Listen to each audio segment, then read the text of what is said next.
Yoyyaa harka fuunee akkam jirtu kabajamtoota daawwattoota televezyiinii mo'aa kun yeroo galateeffannaaf dhiifamaa keenyaati. Egaa qophiin galateeffannaaf dhiifamaa keenya akkasiniyyuu beektan torbaniin namoota garaagaraa istiidiyoo keenyatti afiiruudhaan namoota galateeffachuu barbaadan akkasumallee dhiifama gaafachuu barbaadan kan itti galateeffachaa dhiifama gaafatanidha. Har'as immoo maatii tokko qabannee dhufnedha kan nuti jirru. Maatiin kun immoo galateeffannaaf dhufanidha kan isaan istiidiyoo keenyatti argamanii jiranii. Isinillee mana keessan teessanii yeroo nu daawwattan namoota isin bira jiran galateeffachaa bilbilaanis ta'u ergaa gabaabaadhaan walii keessan galateeffachaa yoo namoota walitti gadditan qabaatan immoo dhiifama wal gaafachaa sagantaa keenya nu hordofan immoo dhaamsa kooti qophii kana isin biraan ga'uun kan isin faana turtu Alliyaa Taaddaseeti. Gama gummaa kaameraatiin Raabseenaa Darajjee fi Seenaa Lammii faana jiru. Hamma xumura qophii keenyaatti nu waliin turan afeerraa koo kan kabajaaf jaalalaati turtii gaarii.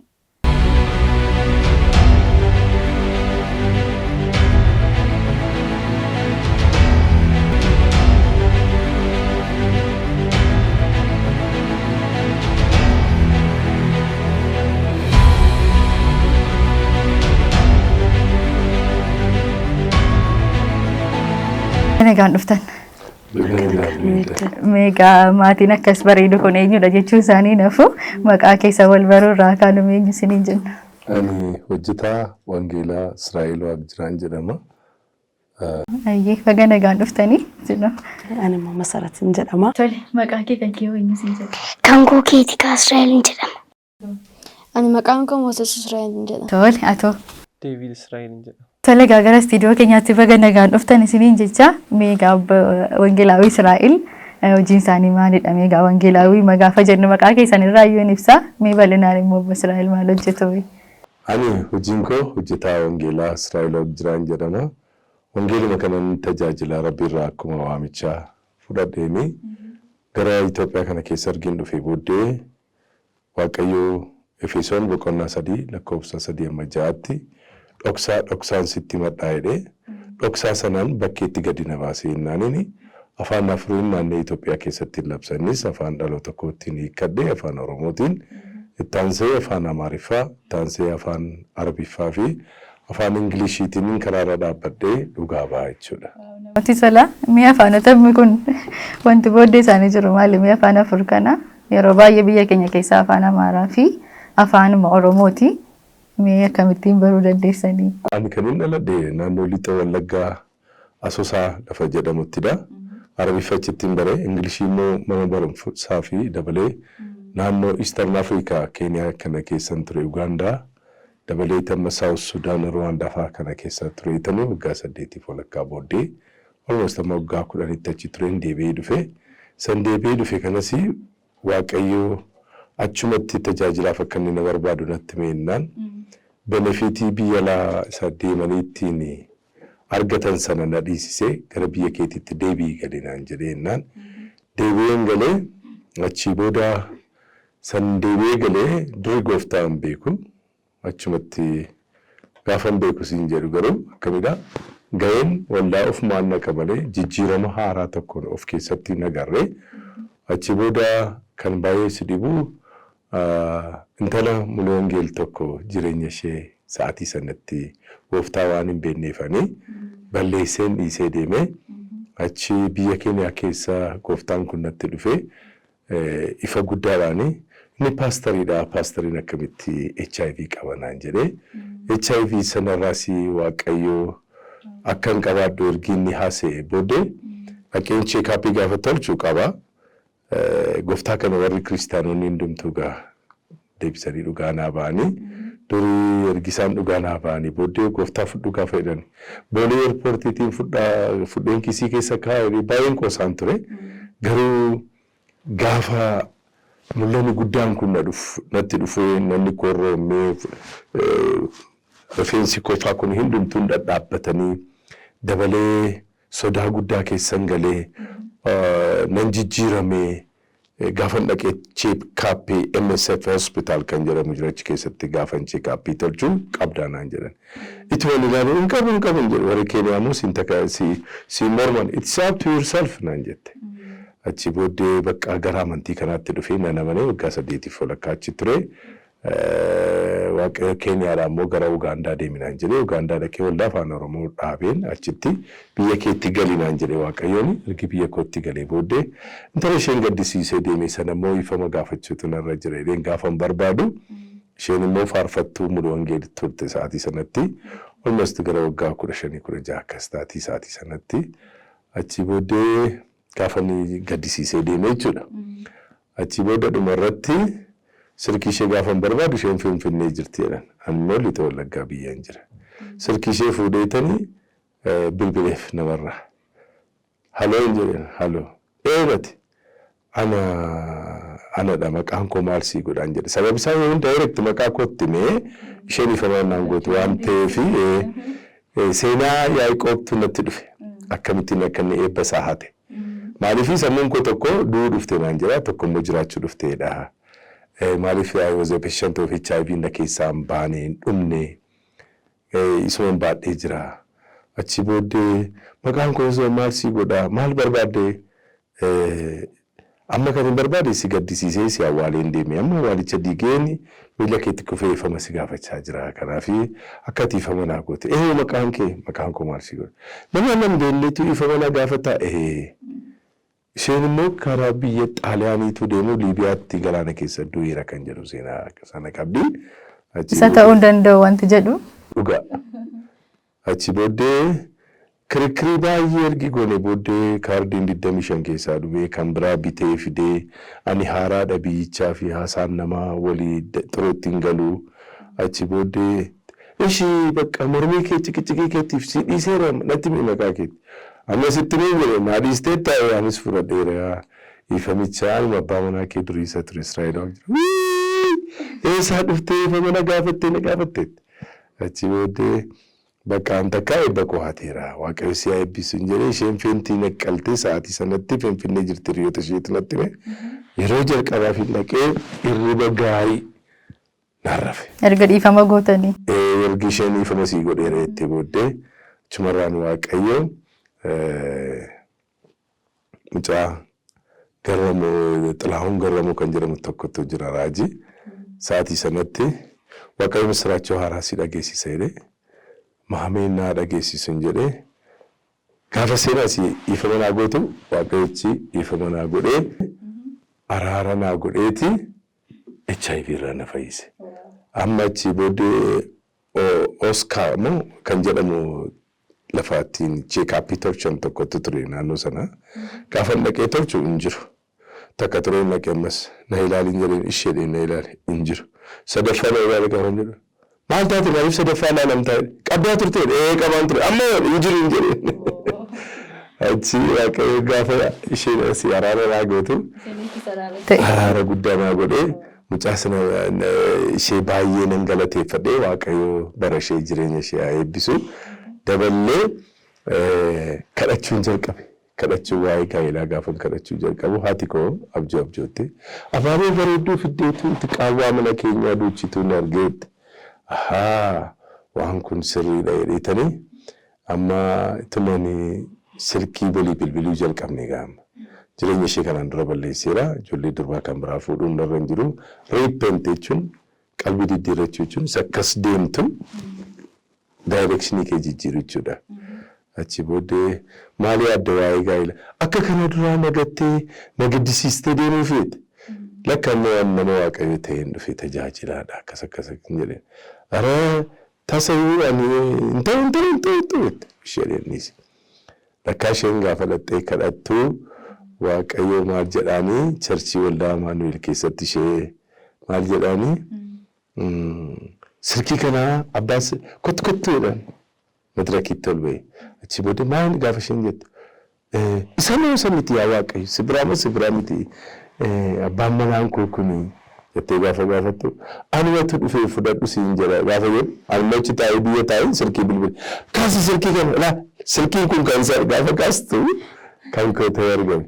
Achumarraanii olii bilbilee kottu naan jettee gara Finfinnee nan dhufee asumarraan qodaa bibbitannee dhannee maatii keenya biratti kanaan dura warra gaddanii turan bukkeetti sargi guddaa godhannee wal fuunee har'a darajaa kanarraa geenyerraa haadhi seenaa kanaas immoo isaanidha. Harkasni rukunneerra dhugaa dubbachuuf seenaa ajaa'ibaadha maaliif bu'aa bayyamma kana keessaa erga isin gaddisiistanii deemtanii boodasi hammuma sana turanii obsaan eeguun humti kun iyyuu karoora waaqayyoo akka ta'ee fi yaada waaqayyoo akkamii akka ta'e namatti mul'isa.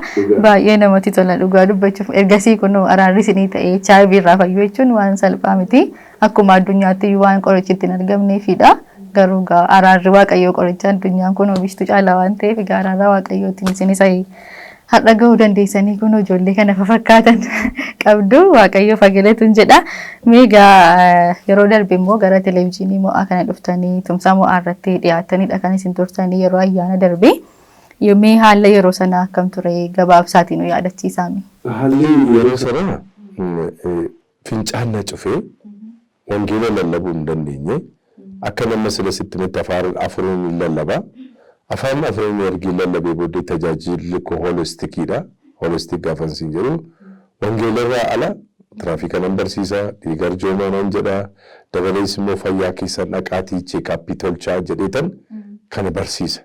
Garuu sa'aatii sanatti wangeela naannoo akkan hin barsiisnee fi fincaan na cufee gaafa mana fincaanii dhaqu naaf hin bu'u.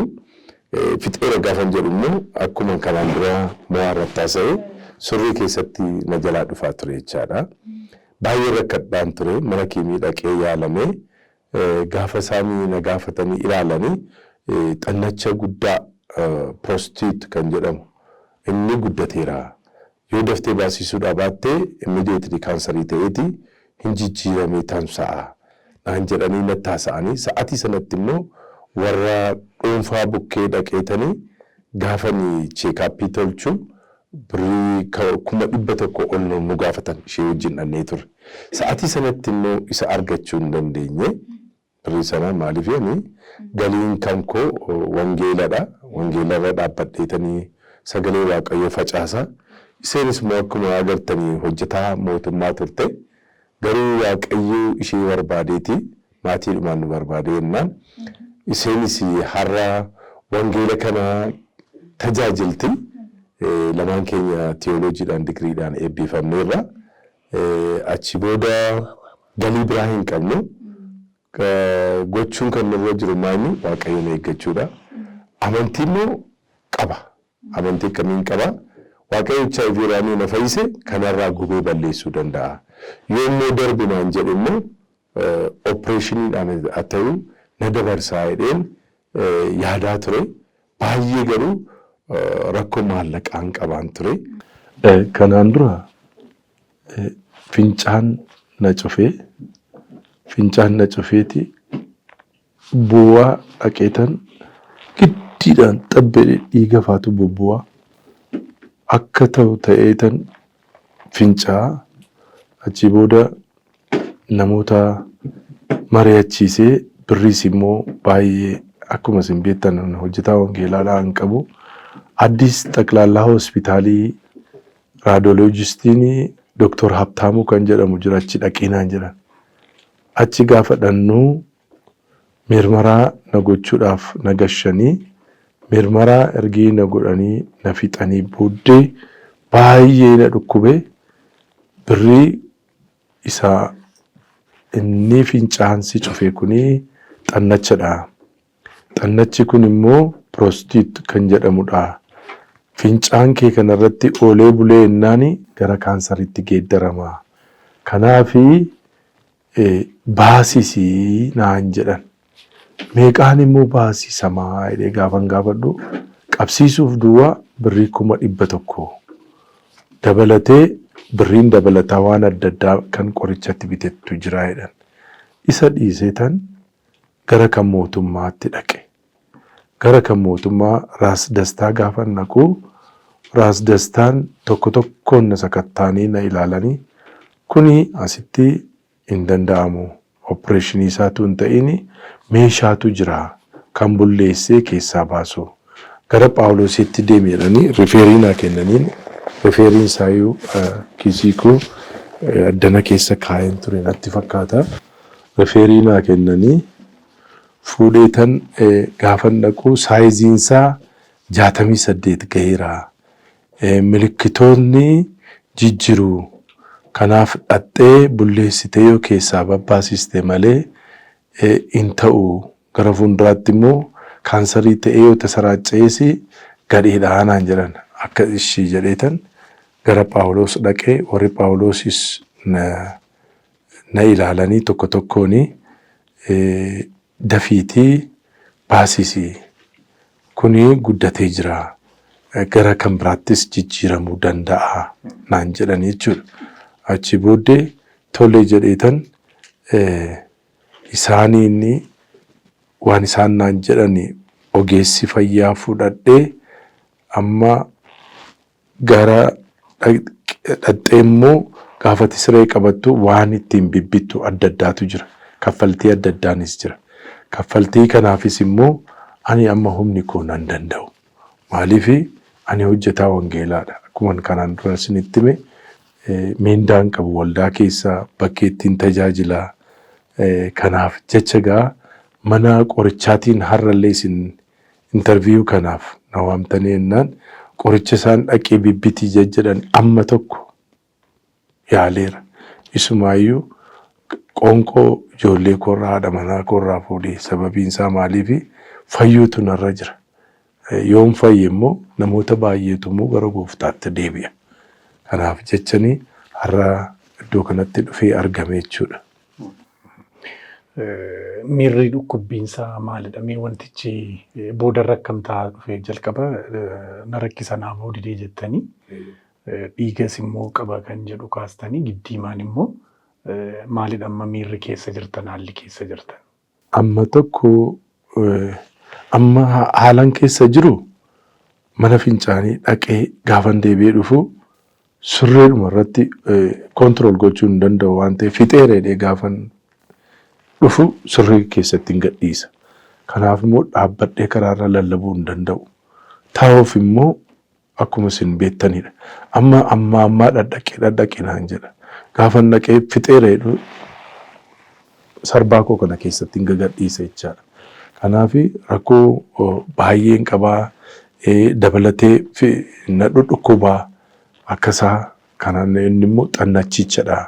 Daftee baasisuu qabdaa, siree qabachuu qabdaa naan jedhanii nama doktoriin tokko jira.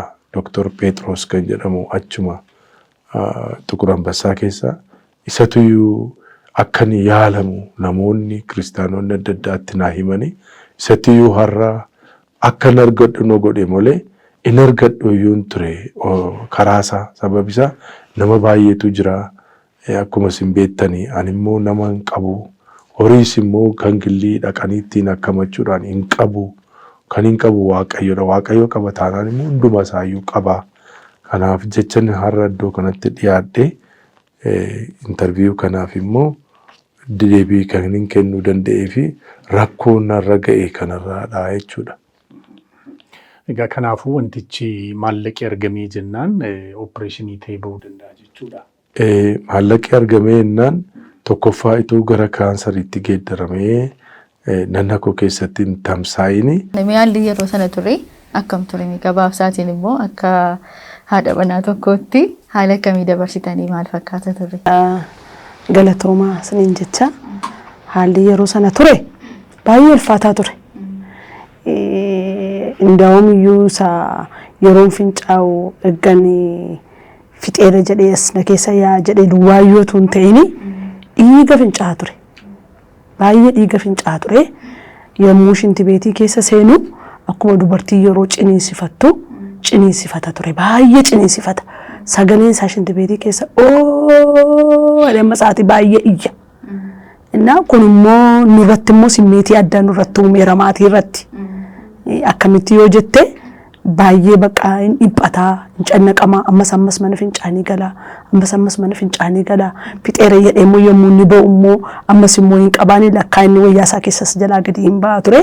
Innaa dafee gala waanta tureef shinti beetii baqa haalli yeroo sana keessa ture baay'ee haala ulfaataa ture nutti baqa. Baay'ee yaaddofneerraa baay'ee cannaqamnee anis ijoolleen koosii maaliif isa ulfaataa iyyuu darbeera akkuma manni jedhee HIV jedhamu sanayyuu sanamni sodaatu sanayyuu waaqayyoo isteeppii sanayyuu dabarsee har'aan isa ga'eera.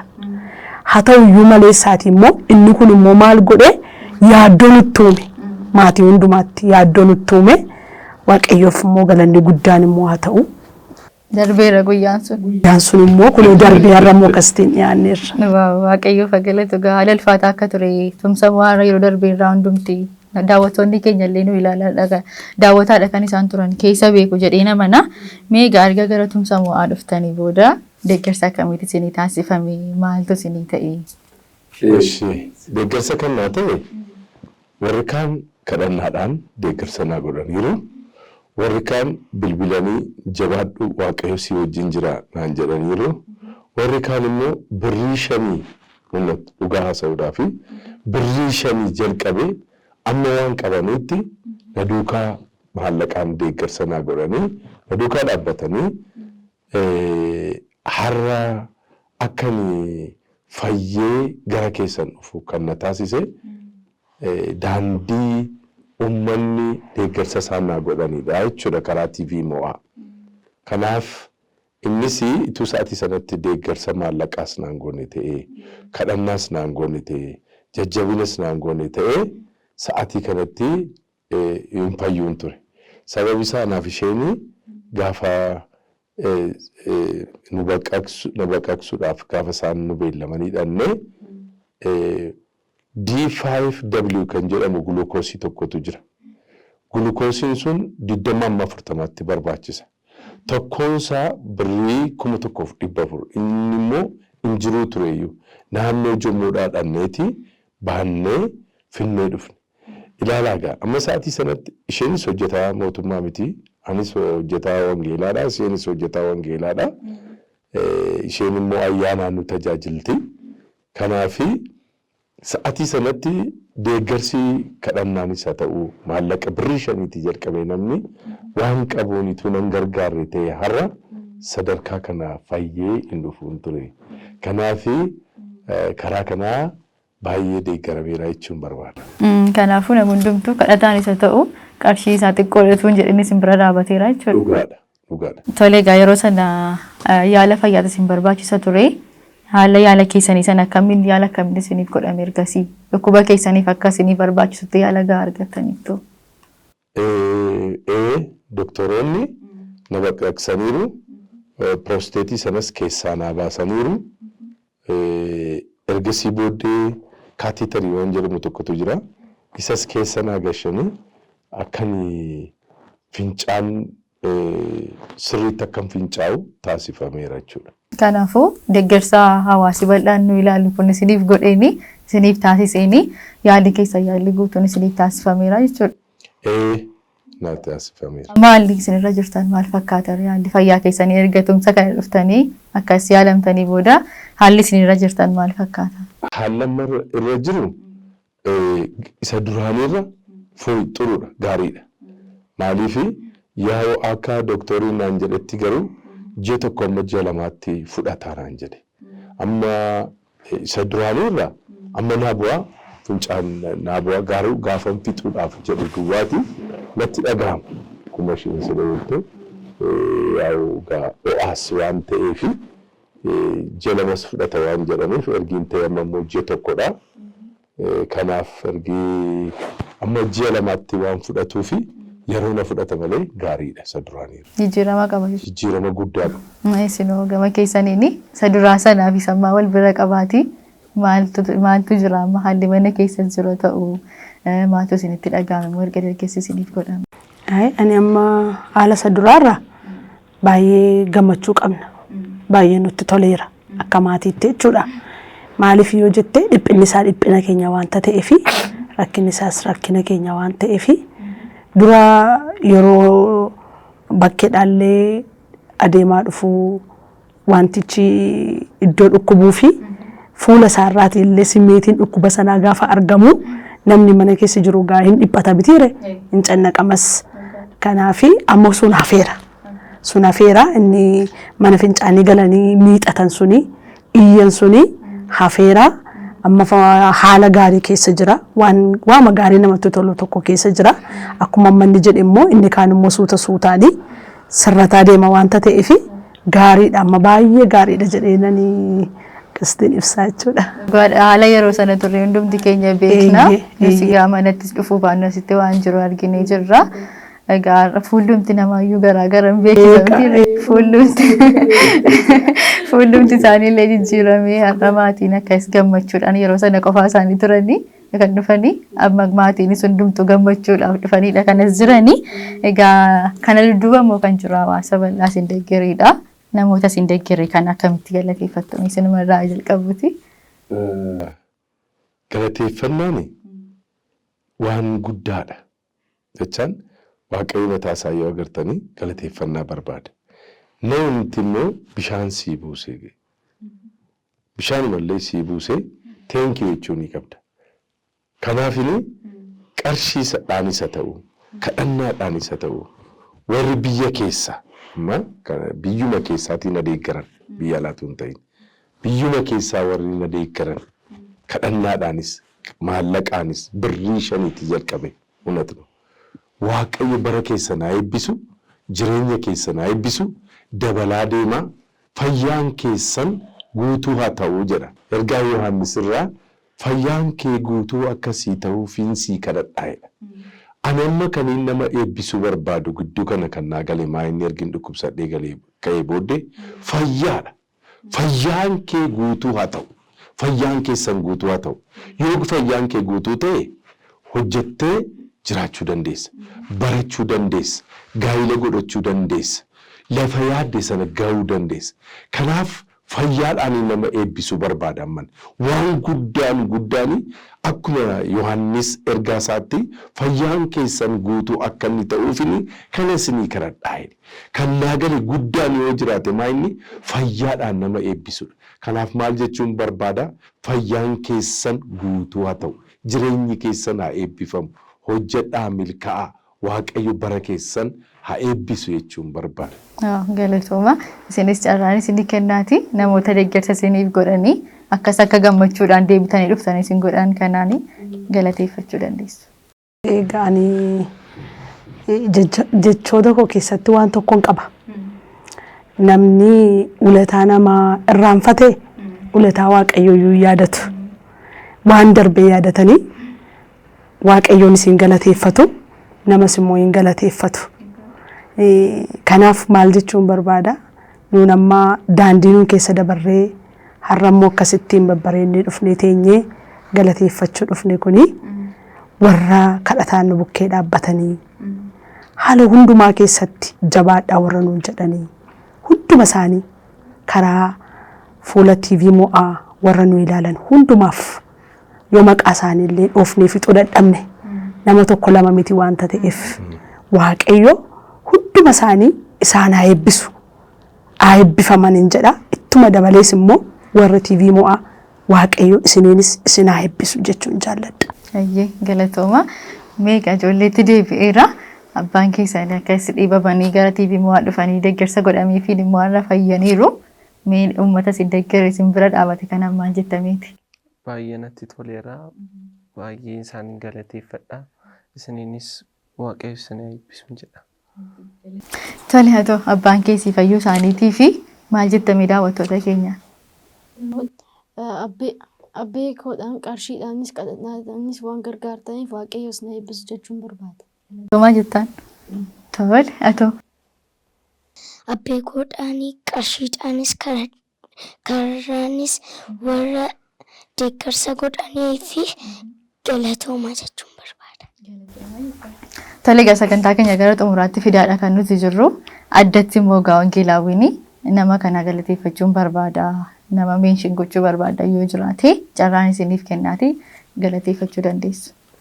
Isa jalqabaa TV mo'aadha. TV mo'aa keessaa inni jalqabaa daayirektera mo'aa obboleessa keenya Nimoonaa taanee manaajara mo'aa obboleessa keenya Efreem waaqayyo guddaa isin haa eebbisu jechuun barbaada. Sababi isaa maaliifi ituu isaan hin waamne ta'ee ituu isaan gara kanan dhufne ta'ee reedaan zeeroom saantimii hin qabuun ture. Iseenis beetti ijoolleen koos beeku. Dhiphina guddaa keessa turre gara kana akkan dhufu na taasisanii maallaqa isumaan ittiin argadhee ittiin operation ta'u kana mataasaa akkan taasisu kan nu godhe TV Mo'aadha. Isaanii hunduu waan miti. TV Mo'aa keessa warra jiran warra kaameeraamaanis warra interview nu godhanis the whole Mo'aa TV by the way kadhannaa deebii keenyaadha. Anaaf isheen boonyee kadhachaa turre kadhannaa TV'n kan afaan Oromoo kan gospel injiruu ture duraan kan Amaariffaa duwwaa ture. Kanaaf yaa Waaqayyo yoom nuuf fiddaa jennee soomaaf sagada qabannee kunooti isheen jirti na wajjin baay'ee teenyee kadhachaa ture. Nuu dhufe sanuu dhufe immoo dhugaadha har'a akkas akka nuti hin beeknu turre sa'aatii sanatti. Garuu har'a immoo isaan nu waamanii sadarkaa kanaan ga'uudhaaf isaantu kana nu godhe waan ta'eef Waaqayyo isaan eebbisu jechuun barbaada. Dabalee immoo nama tokkotu jira Dr. Petros jedhama. Innis achi keessatti na gargaareera. Sababi isaa maaliif ituu sa'aatii dheeraa fudhataa ture sila opereeshinii ko. Innis na gargaareera. Dr. Petrosiin dabalee Yoosef kan jedhamu namichi tokko EBC keessaa hojjeta. Itti gaafatamaa warra EBCdha. Yoosef Yoonaas jedhama. Isaanis Waaqayyo si haa eebbisu. Karaa obboleessa keenya qixxeessaa Yoonaas obboleessa isaadha. Isaanis amma tokko dhaqanitti naa himaniiru hospitaalicha sanatti. Kanaaf Waaqayyo na eebbisu jechuun barbaada. Galatooma. Ayyuu ulfaadhaa. Isin addatti nama galateeffattan qabdu. Aniti waan galateeffadhee maatii keenya isinii har'a duwwaatu hin ta'ini nuti warra duwwaa dhufe malee maatiidhaani. Egaa abbaan warraa keenya maatii Mo'aa TV ta'ee jira. Albaay'ee deddeebi'eera. Kanaaf mana keenya godhanneerra warra as keessaa hojjetan hundumaatiin warra maqaa beekus warra maqaa hin beeknes walumatti qabee galateeffachuun barbaada. Akkuma manni inni immoo jedhe immoo warra inni maqaa dhees warra isa bukkee dhaabbatan jechuun na bukkee dhaabbatan jechuudha waan ta'eef yoon beekuudhaallee baadhee hunduma isaanii Waaqayyo isaan eebbisu jenna. Walumaa gala immoo warra nuu kadhatanii warra nu bira dhaabbatanii hunduma isaanii Waaqayyo isaan eebbisu. Kanuma jechuun barbaada. Waa ulfaadhaa. Xumura irratti waan isin hafee jira? Ani waan jechuu barbaadu ammayyuu akkana bukkee dhaabbattanii namoota kan biraa bukkee dhaabbachuu keessan hin dhiisinaa. Sababi isaa wangeelatu haasa'a. Gooftaan fakkeenyaan wanta tokko haasa'e akkas jedhe namicha sooressa badhaadhaa tokkotu ture. Alaazaar namichi jedhamu tokkos hin ture. Alaazaariin mana sooressichaa jala ciisaa ture. Sareen illee dhaqanii madaasaa hin arraabu. Firfaarii mana isaa jalaa bu'ullee nyaachuuf hin hawwaa ture. Alaazaaris hin du'e bobaa Abrahaam jala dhaqee. Sooressichis hin du'e achitti ol arganii. Ol jedhee gaafa laalu Alaazaar bobaa Abrahaam jala jira. Yaa abbaa koo Abrahaam Alaazaariin naa ergi abiddichi na gubaa jira jennaan. Quba isaa bishaaniin jiisee dhufee arraba kootu koo yaa mucaa koo siifni gidduu bobaa guddaa jira. Ishi boloota shanii qaba maaloo namni du'aa ka'ee dhaqee achitti ahimu waa'ee du'aa ka'uu kana addanaa akka si'ool hin jiru jennaan hin koraajeef Musee hin jiru. Asirraa maal barannaa namichi sooressichi kun rakkatoota hin gargaarre hin ilaalle warra gooftaan immoo maal jedhe beela'ee yoom na nyaachistan dheebodhee yoom na obaastan rakkadhee yoom na hidhamee yoom na gaafattanii dhukkubsadhee yoom na gaafatan jennaan eessatti si agarreedhan. Lakki warra rakkataniif obboloota keessaniif yoo gootanii akkanaaf gootanidha. Akkanaaf gootanii obboloota keessaniif gochuun dhiisinaa jechuun barbaada. Galatoomaa thank you very much. Galatoomaa isinis egaa irra deebitanii waan isiniif godhame kana dhuftanii dubbattanii hawaasa bal'aa isin deeggarame waan galateeffattaniif isinis immoo galatoomaa isiniin jenna. Egaan akkuma jalqaba isiniif jettan nama waan godhameef dhoksu miti isinii dhuftanii asitti deeggarameera jettanii hawaasa isin deeggarre galateeffattaniittu ulfaadhaa galatoomaa isiniin jenna. Egaan kabajamtoota daawwattoota keenya turtiin waliin taasisaa turtan irraa gaa waan isaan dabarsan akkuma si yaadachiisaa turre haala sana keessatti immoo gaa dudduuba isaa kan jiru immoo daawwattoota keenya isinidha. Isinis immoo cina dhaabbattanii har'a immoo akkasitti guyyaa galateeffannaa irratti dhufanii akka isaan deebisanii waaqayyoonis isiniinis galateeffataniif waan deeggartaniif guddaa galatoomaa isiniin jechuun jaalladha. Qophiin keenya kan galateeffannaaf dhiifamaa keenya guyyaa har'a kan eegammaa daawwattan ture. Isinillee mana keessan ta'aati namoota galateeffachuu barbaadan galateeffachaa akkasumallee namoota dhiifama gaafachuu qabdan dhiifama gaafachaa yeroo keessan yeroo gaariin waliin dabarsaan isiniin jedha. Qophii keenya guyyaa har'aa kanumaan goolabneedha kan nuti jirru. Qophii kana immoo sin biraan ga'uun kan sin faana turte Halliyaa Taaddasiiti. Gama gummaa kaameraatiin Raabseenaa Darajjee fi Seenaa Lammiin faana turani. Isinillee nu waliin turuu keessaniif galatoomaa isiniin jechaa torbeen keessan torban gaarii isiniif haa ta'u nagaatti.